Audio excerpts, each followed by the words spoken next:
பல கோவில்களில் நள்ளிரவில் மணி ஒலி கேட்டதாக, குதிரை காலடி சத்தம் கேட்டதாக, கண் முன்னே தீபம் தானாக எரிந்ததாக இன்றும் மக்கள் சொல்கிறார்கள்.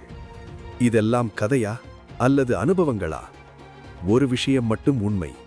முனீஸ்வரன் ஐயனார் கோவில்களில் சத்தியம் பேசினால் பாதுகாப்பு, பொய் பேசினால் தீர்ப்பு. இந்த காணொளியில் இந்த திகிலூட்டும் காவல் தெய்வங்களின் ரகசியங்கள், அதிர வைக்கும் அனுபவங்கள் மற்றும் மக்கள் இன்றும் நடுங்கும் காரணங்களை நாம் பார்க்கப் போகிறோம். காடங்கிற அசுரன் இந்த ஏரியாவை துன்புறுத்திட்டு வரான். அந்த மக்களை பகவான் இங்கே திருச்சாட்டையினால் அடிக்கிறார். அந்த காடு அசுரன் இந்த இடத்துல உழறான். காடங்கிற அசுரனை பகவான் கொல்லாமல் திருத்துறார். அதான் காடன் திருத்திங்கிற ஊர் நாளடைவில் காடந்தேத்தி அப்படிங்கிற நாமத்தோட இங்கே வந்துட்டு இருக்கு.